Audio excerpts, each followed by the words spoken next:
Evet, merhabalar. Ben Medullah. Farming Simulator serisiyle birlikteyiz. Hemen anlatayım nasıl bir seri istediğimi.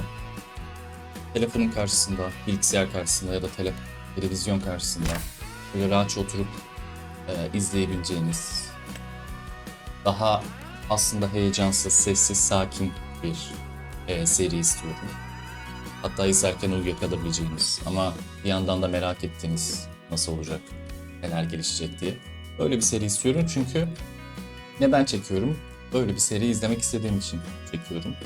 Biraz bunun eksikliğini de hissettiğim için dedim o zaman ben üreteyim. Durumlar bu şekilde. Hemen nasıl bir oyun olacak onu hızlıca planlayalım. Ön ayar istemiyorum. Başlangıçtaki paramız yaklaşık 500 bin dolar olsun istiyorum.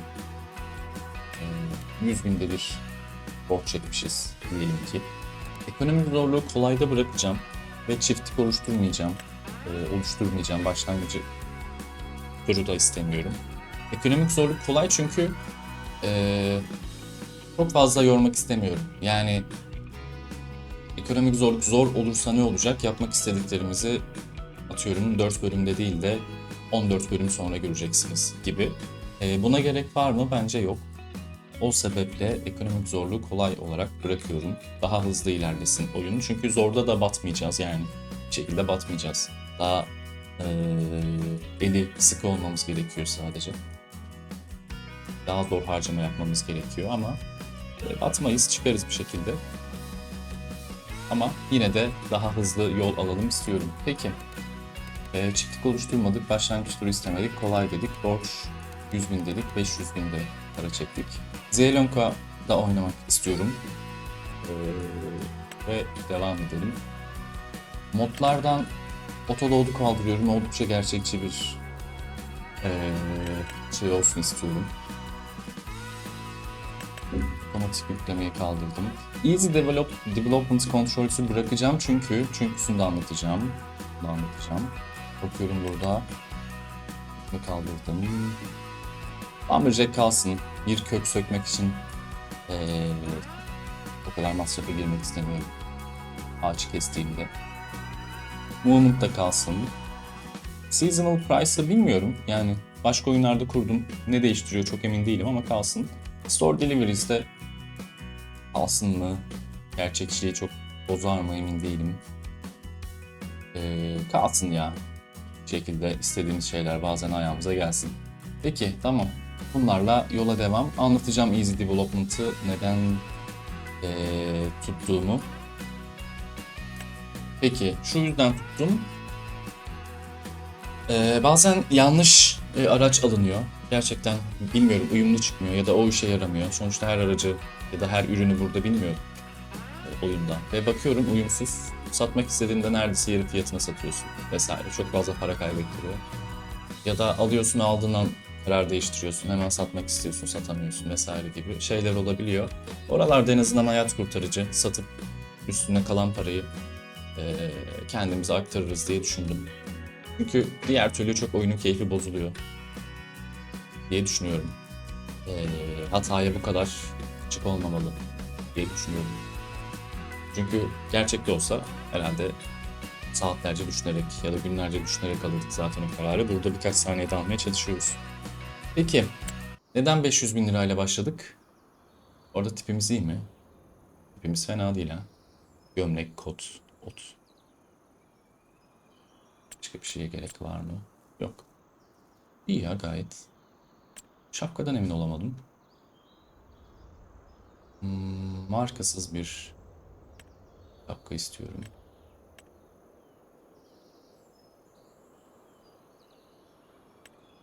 Sanki bu ha. Peki bu olsun daha klasik olsun.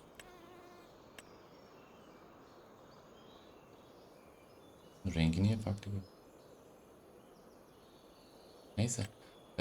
Tamam buradan devam. Evet.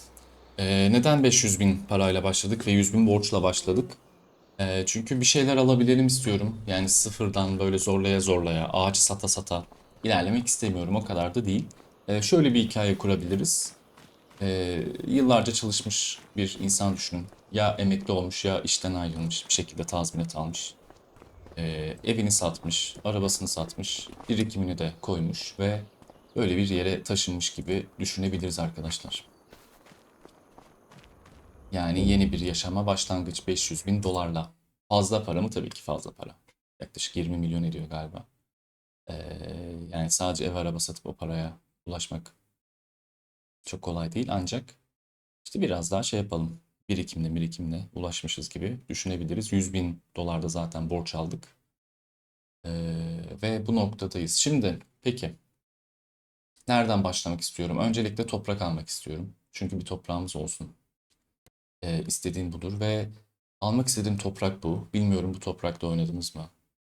Ama Ee, diğer su kenarı yerlerde güzel olabilir kesinlikle. Ancak burası hem fiyatı açısından uygun hem çok büyük değil. Çünkü bu oyunda şey de istemiyorum. Böyle çok büyük tarlaları sür babam sür, sür babam sür.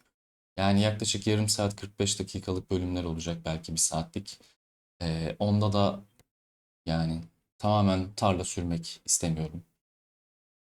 Çok fazla keçip biçmek de istemiyorum videoları. Zaten göreceksiniz. Aralarda keseceğim tabii ki.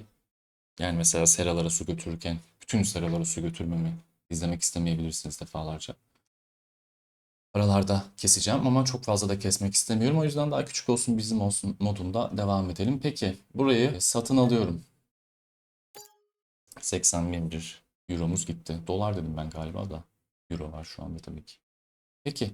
Ee, bakalım şöyle bir yerimize. Hemen. Yerimiz bu şekilde. Sınırlarımız bu fabrikaya kadar gidiyor. Şöyle devam ediyor. Yola kadar var. Güzel tarafı burada bir su birikintimiz var. Evet. Yani tam bir işte küçük de bir su birikintisi olsun. Yattığım kalacağım yerim gibi düşünebiliriz. Yani öyle hayallerdeki bir yer. Çok konuşmak istemiyordum seride.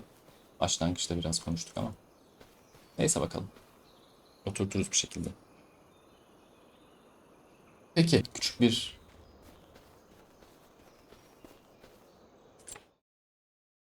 şey almakla başlayalım. Traktör. Önce tabii ki şuraya bakalım. Bahçe traktörü.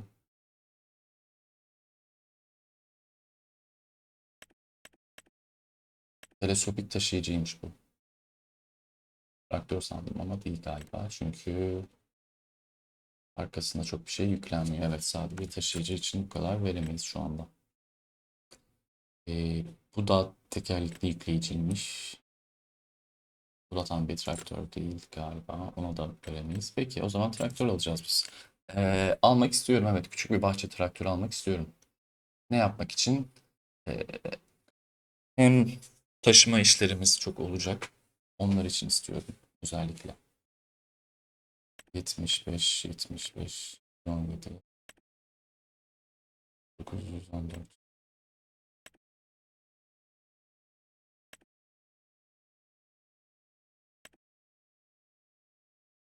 Hmm. Ya en azından bir 120 falan geçsin istiyorum beygiri de.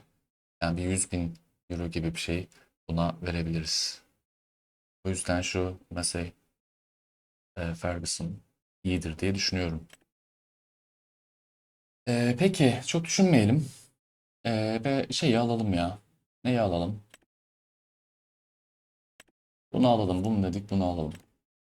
Bilmiyorum tam fiyat performans mı vesaire ama şu an 95 beygir, 100 beygir, 110 beygir, 120, 130, 130'a kadar çıkıyor. Kaç? 17 bin farklı. Peki 130'a kadar çıksın. En azından dar lastik olunca da pek beğenemiyorum ama ön yükleyici yeri kesinlikle lazım.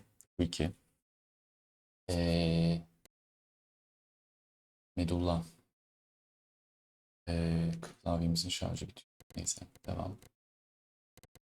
Bir boş bırakabiliyor muyuz ya?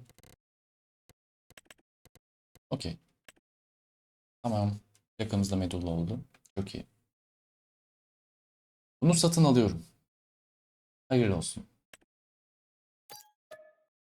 Çünkü lazım olacak. Her zaman lazım olacak. İlk olarak neyle başlamak istiyorum? Adettendir diye küçük bir saban kiralayıp, öyle değil mi? Bir saban kiralayıp küçük bir e, tarla yapabiliriz kendimize. Çünkü adettendir. Onu yapalım, küçük tarlamızı yapalım. Ondan sonra tarlaya ne ekeceğiz? Onu düşüneceğiz. Ama bizim gidişatımız daha çok şey olacak elbette. Hmm, seralar ve hayvancılık üzerinden olacak sayın arkadaşlar. Tarlaları da aslında bu seracılığa ya da hayvancılığa, seracılığa değil de hayvancılığa destek olarak kullanacağız. E, o sebeple, hop bahsettik. Fabrika, burası da bizim yerimiz. Evet, peki. Bir de sabah mı kiralayacaktık? Çok iyi. Boşuna geldim ama bir tur atmış oldum. Neyse.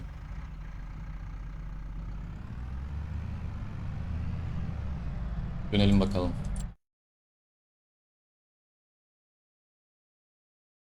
Devam ediyoruz. Saban kiralayacağız şimdi. Kiralayacağız. 1,2 metre, 2,5 metre. O yüzden bu daha iyidir diye düşünüyorum. Ama 140, 110, 140 arası istiyor. 2 metre ile 110'u hallederiz ya. Ya da çok şey değil ya. Zaten küçücük tarla yapacağız. Küçük bir şey alalım. Onunla uğraşırız. Okey, tamam. Bunu alıyorum. Almıyorum, kiralıyorum. Doğru. Niye alayım? Çok şey yapmayacağız. Kiraladık. Nereye geldi? Buraya geldi.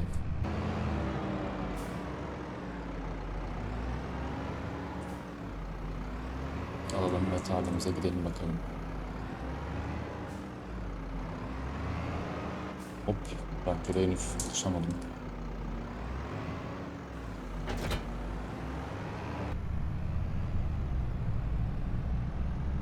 Traktörlerin de şeyi çok değişiyor hakikaten. Yönlendirilme kapasitesi, hızı vesaire. Markadan markaya epey fark ediyor.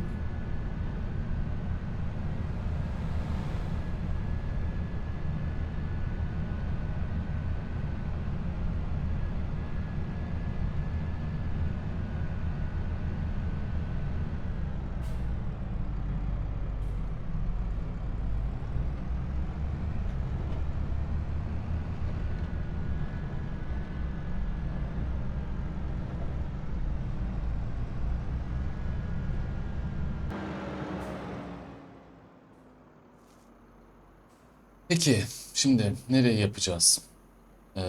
Hemen belirliyorum. Hemen.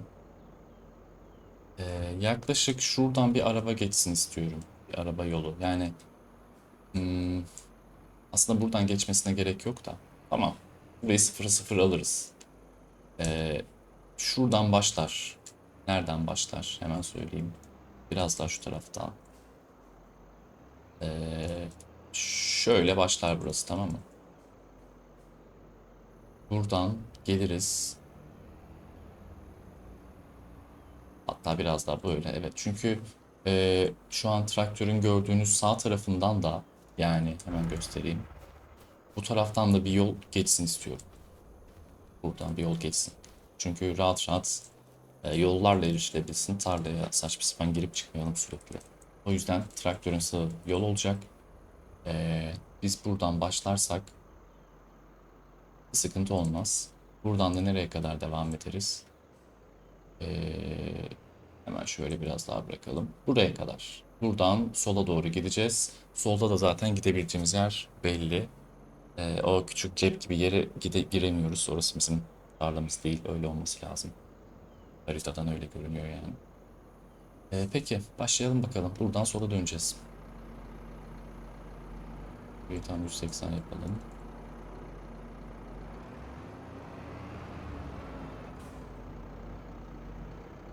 Hı. Aşağı indirelim. tarla olmasına izin ver diyelim. Tarlayı boşaltalım. Peki. Burası bu kadar. Kaldır.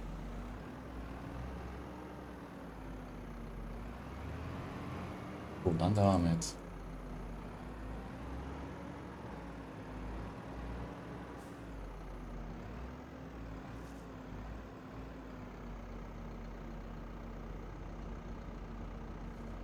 Okey. İndir.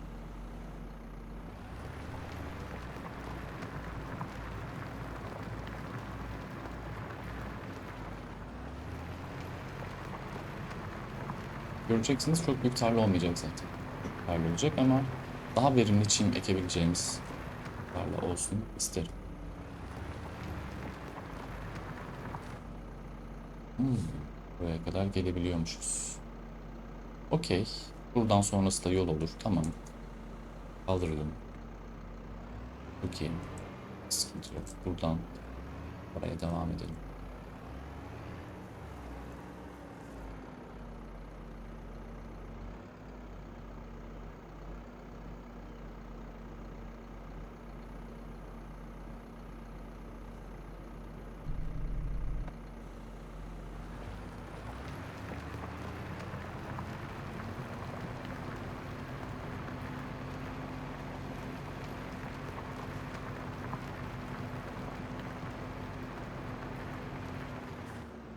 Ee, Yolu almamıza gerek yok tabii.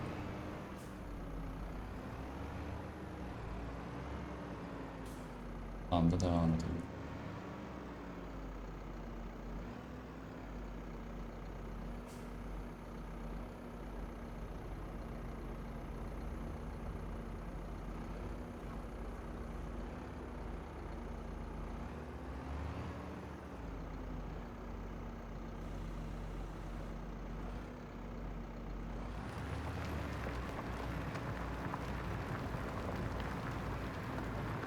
Yolun sınırından devam. Önce sınırları oluşturacağım elbette.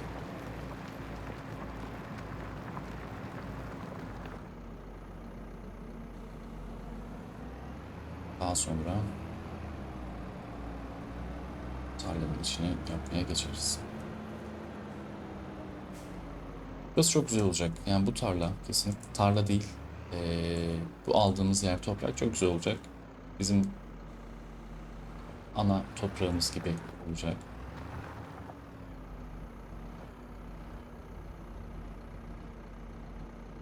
Ve görünüşü falan da inanıyorum ki gayet güzel olacak. Ben mutluyum. Siz de mutlu olun.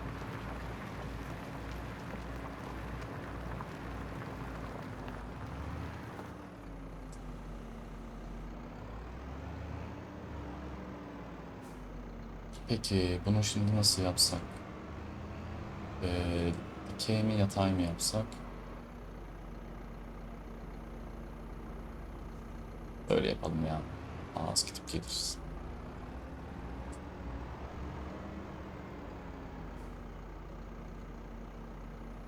Ama bunu sanıyorum ki döndürmemiz gerekecek.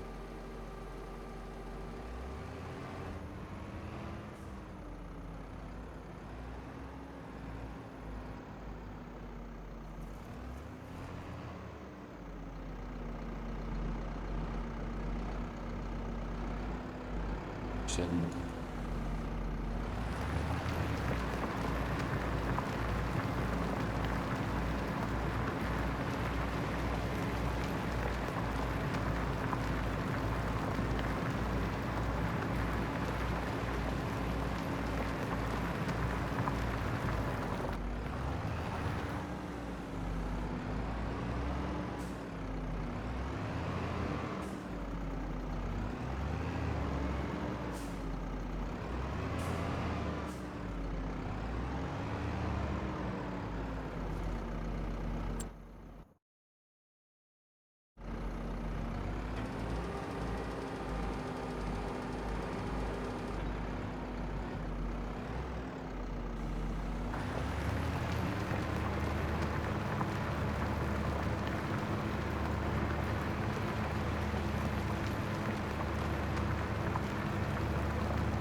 Sandıklarım daha güzel manevra yapabiliyordu.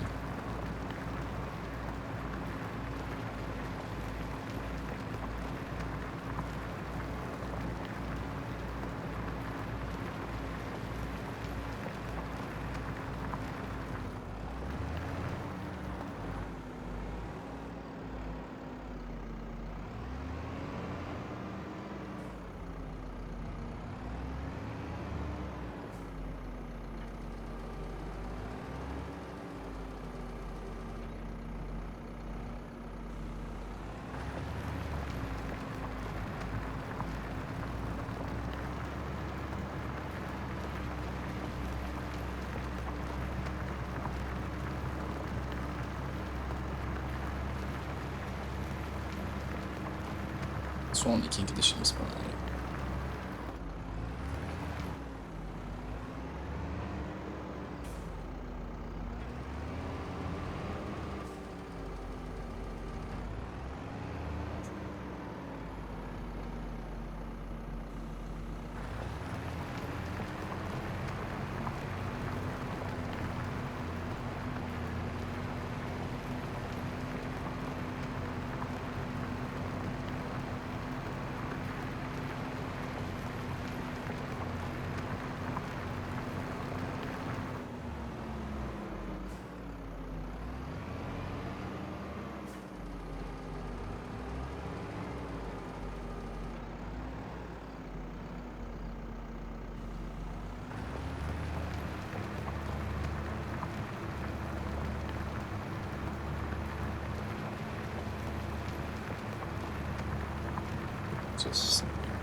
Gerek olmayabilir ama yine de işimizi tam yapalım gidelim isterim.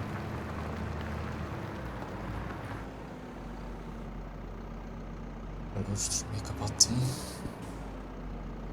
Sadece süreceğiz şimdi.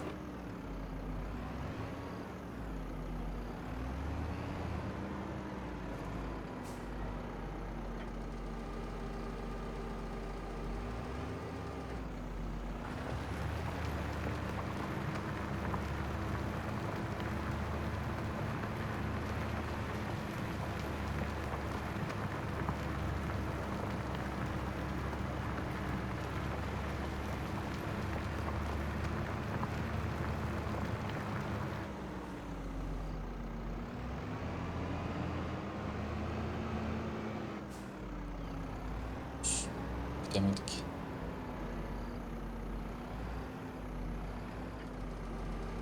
Son kez şuradan geçersem sanıyorum ki işimiz bitecek ama bitmedi. Neden?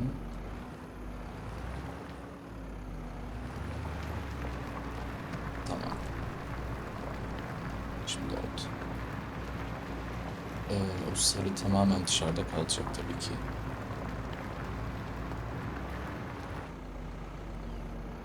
Okey. Tamam ya. Yani buralardan geçebilirim. Dümdüz olsun diye ama gerek var mı emin olamadım. Yok galiba ya uğraşmayacağım. Tamam. İlk tarlamız bu şekilde. İade edelim sabanımızı. Başka bir şeye de gerek yok sanırım. Saban.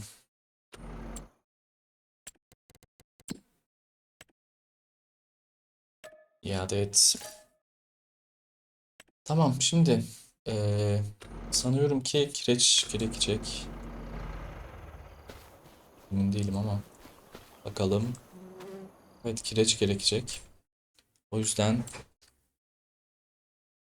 bir kireç serpici, püskürtücü neyse.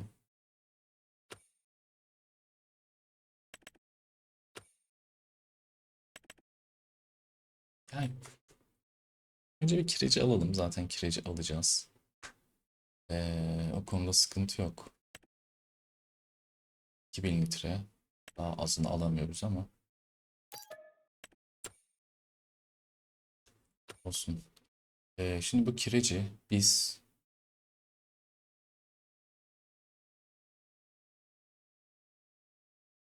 Gübre serpiciler evet burada. Ee, Bunlar kireçte serpiyorlar sanırım. Bu serpiyor. Bu da serpiyor. Bu da kireç serpmiyor muydu ya? Sadece gübre mi serpiyor? Nedense bu aklımda kireç de serpiyor diye kalmış ama sanırım serpmiyor. Neyse bunu kiralayalım o zaman.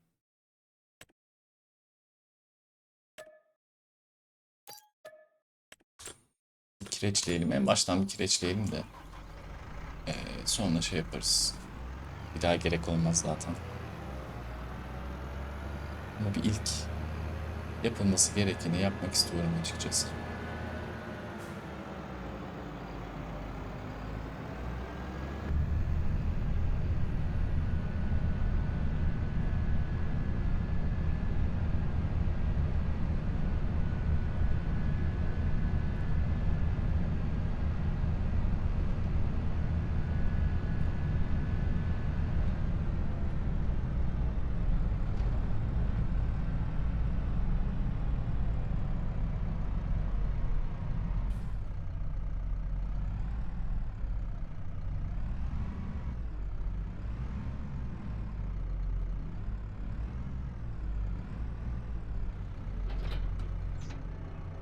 Dolduralım. Çok da doldurmayalım çünkü iade edeceğiz zaten. Yarısını doldurduk ama gerçi boşaltabiliyoruz değil mi? Doldur, çalıştır. Boşalt var. Evet boşaltabiliyoruz. Ama zaten bir ton bize hayli hayli yeter diye düşünüyorum.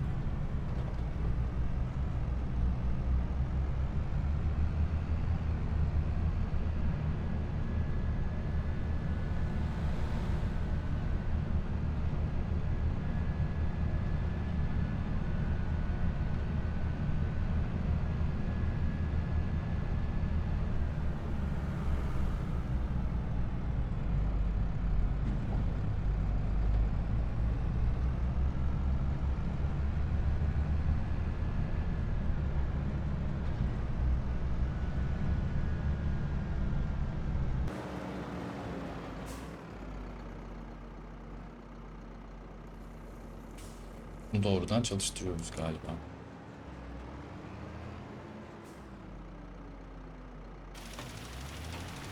Çok iyi. Bayağı da sahip.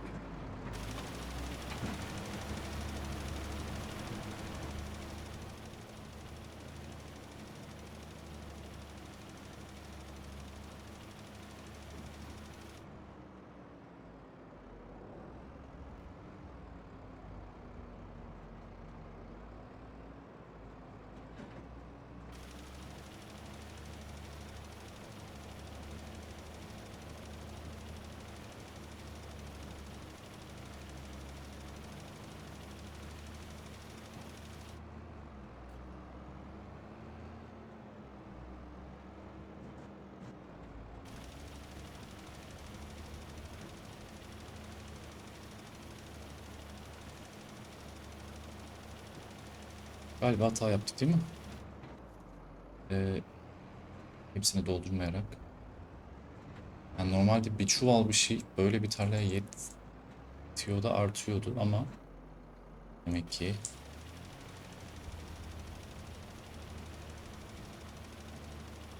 böyle bir şey yetmiyor. Bari şu sırayı bitirseydi ama neyse. Neyse siz durun. Ben gidip geleyim. Devam bakalım.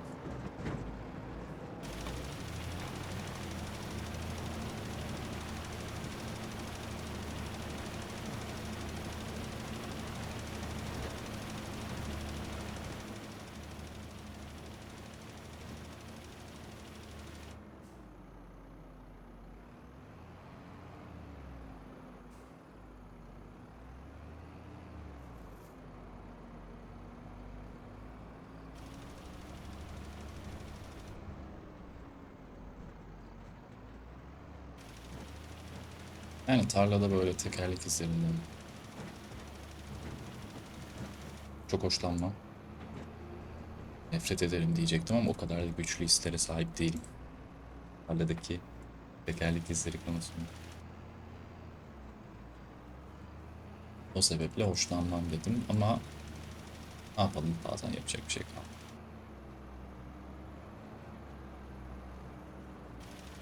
Baştan çok iyi ve dikkatli yapsam bunlara gerek kalmazdı elbette ama şey kestiremedim ya. Kaç metre genişliğinde serpecek. Sadece bunu kestiremedim o yüzden.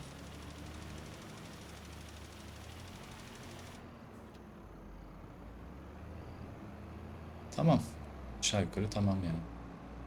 300 litre kaldı. Bunu tutsak ne, tutmasak ne? O yüzden küçük şeyleri böyle en azından harcayalım.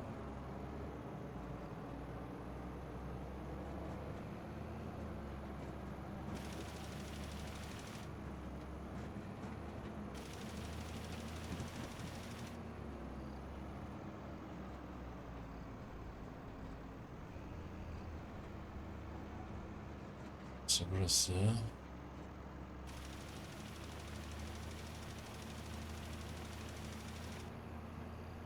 En sonunda da şurayı yaparsak sanırım bitiyor. Burada bir saban izi kalmış. Bu da tamam. İade edelim.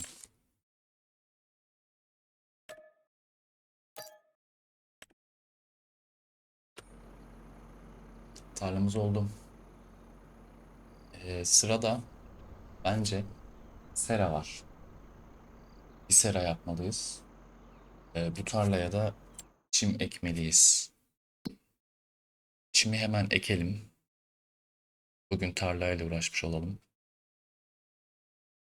Daha sonra seradır, hayvancılıktır devam edeceğiz. Dediğim gibi tamamen tarım değil, tarım artı hayvancılık, hatta sera tarımı gibi şeylerden devam edeceğiz. Neden? Çünkü uzun uzun tarla sürmek istemiyorum. Daha kısa sürede daha verim alınabilen şeyler istiyorum. Bunlar da sera ve hayvancılık gayet iyi. Ayrıca yeni keçilerin, kuzuların doğumunu görmek istiyorum. Bu da bir etken. Çim ekeceğiz. Çim zaten ekebiliyoruz. Ekelim. Bu bölüm ekelim ve onu da aradan çıkarmış olalım. Öyle değil mi? Burada var mı? Bu gelmiş 182. Elbette ona 110 vereceğime buna bu parayı verirdim. Ancak yoktu. Öyle değil mi? Şu an benimki ne kadara satılıyor? 92'ye. Bir 90 daha verip bunu ikiye katlamak ama ya o çok hmm, şöyle çok büyük. Çok büyük araç. Benim bu kadar büyük araca ihtiyacım olmayacak. O yüzden bana şimdilik bu yetecek. Yani sürerken, mürerken, bir şey yaparken zorlayabilir belki ama onu da böyle küçük aletlerden aldığımız zaman hiç sorun olmaz.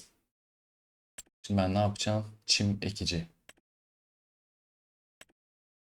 Bunlarla çim ekiliyor elbette. Bunlardan bir şey kiralayacağım. Yani aslında ekici hep lazım olacak mı? Hayır. Genelde çim ekeceğim için. Neden çim ekiyorum? Çünkü hayvancılık da istediğim için. İleride silyaj milyaj bir şeyler yaparız. İnekler daha sonraki zamanlar için. İneğe daha var ama yine de şey yapalım. Çim koyunlar, kuzular için de kullanılır diye düşünüyorum. Bunu alırsak 3 metre, 3 metre, 165, 140. Hmm. Bu 2 tonmuş, bu 6 tonmuş ama bu daha az motor gücü istiyor. Anlamadım.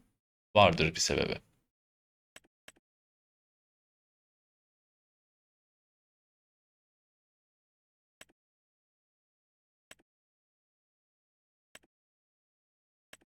Bu 110, 4 metre. Tamam, o olsun. Çok da pahalıya gitmeyelim. 4 metre yeterli olacaktır bize. Zaten tarlayı da sürdük. Ee, Önceden sürme sabahlama gerektirmeksizin diyor. Biz onu yaptık zaten, o yüzden öyle bir şeye ihtiyacımız yok. Böyle bir şeye ihtiyacımız var. Bunu satın alsam mı? Almayacağım. Çünkü çok fazla bir şey ekmeyeceğiz biz. 2000 verip kiralamak daha mantıklı. 40 binimiz cebimizde kalır. Tohum alacağız elbette.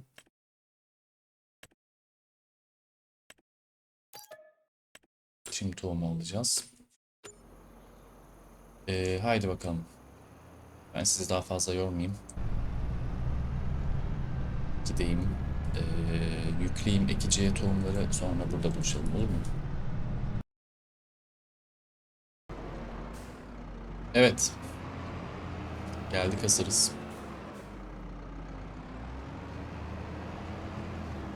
Ekime başlayalım.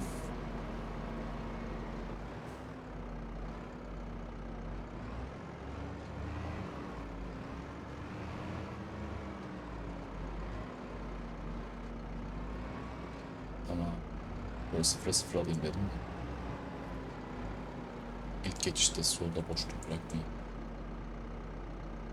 İndir. Buğday değil. Arpa değil. Yulaf, kanola. Çim. Çalıştır.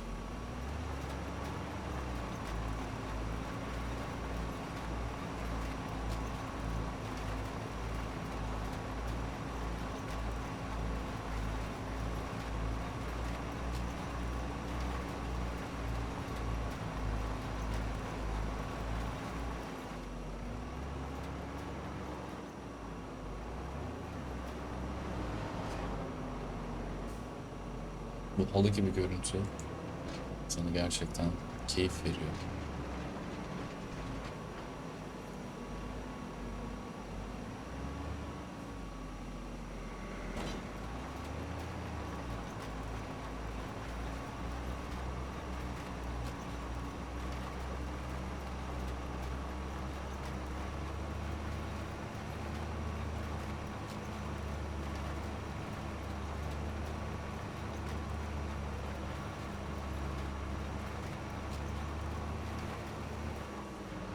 Çok iyi. Ufak boşluk kaldı ama onun da nazarlık diyebiliriz galiba, öyle değil mi?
Burayı bitirelim.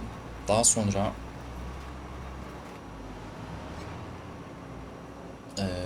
bölümü kapatsak mı emin değilim. Çünkü aklımda bir şey var. Ama o da diğer bölümün eee, ilk işi olsun. Öyle diyeyim. Bunu bitirelim. Onun hakkında da konuşalım.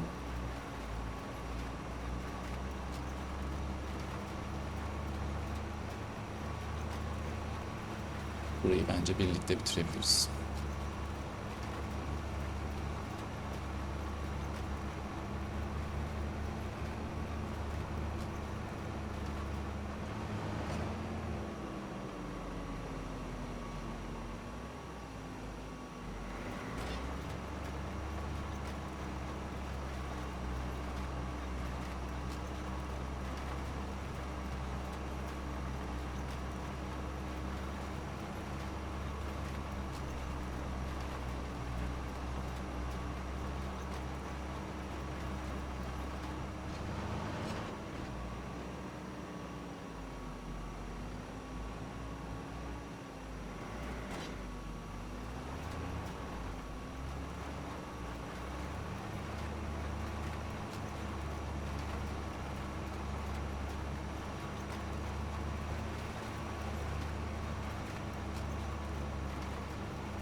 Beceremedim, onları tekrar alacağız.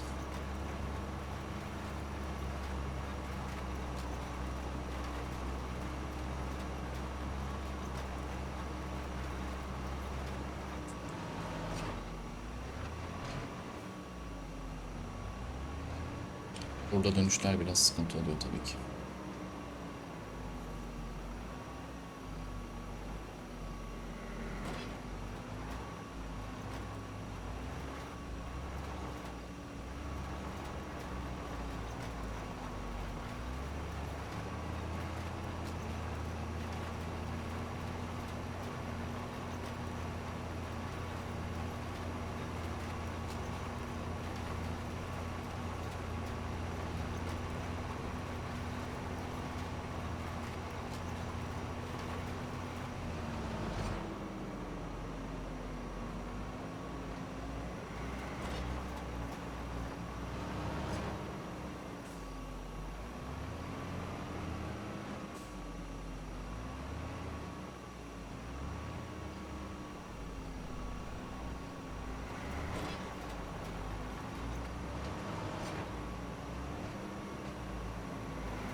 Evet, tamam sayılır. Şu tekerlek izine rağmen tarlanın içinden gidiyor. Tamam. Çok iyi. Şimdi ne yapalım? Aleti bir kapatalım.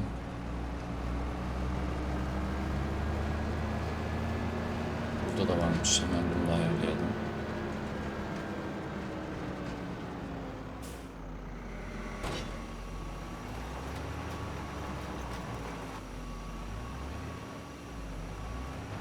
Aslında çok önemli değil. Çıkalım. Şuraya tohumları boşaltacağım. Çok iyi. Ve ekiciyi iade edeceğim. Ve çok para harcadık ve bu kadar tarladan bu kadar gelir elde edemeyiz normalde. Kabul ediyorum ama zaten tarla sürerken amacımız şey olmayacağı için kar elde etmek değil. Biraz daha hayvancılığa, yani kar ettiğimiz diğer alanlara destek olmak tarlanın amacı. Tamam, bir şey yapmak gerekmiyor. Sarılması gerekiyor diyor. Sanırım taşlarla alakalı. Yok.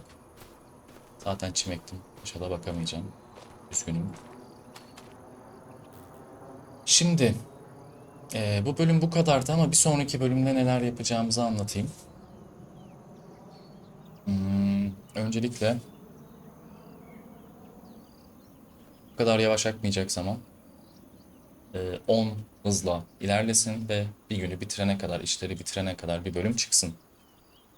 Daha sonra ilk işimiz bir sonraki hafta buraya güzel bir çadır atmak olacak. Modlarda görmüşsünüzdür, bir çadır vardı. Şuraya güzel bir çadır atacağız ve uyuyabileceğimiz bir yer olacak. Kamp hayatımız başlayacak. Bunu şimdi yapmak istemiyorum. Bir sonraki bölüm rahat rahat ayarlaya ayarlaya yaparız. Daha sonra ilk seramızla başlayacağız. Belki ilk koyun, keçi meramızla başlayacağız. Böyle böyle devam edeceğiz büyütmeye burayı.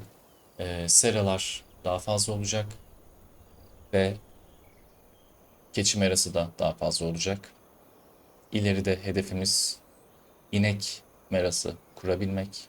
Sütü için, çoğaltmak için değil. Ve en sonunda da şöyle güzel bir mandırayla bu çiftliği yönetmek. Hedefler bu şekilde. Umarım beğenmişsinizdir. Ben çekerken eğleniyorum. Oldukça gerçekçi seri olmasını istiyorum. Teşekkürler. Kendinize iyi bakın.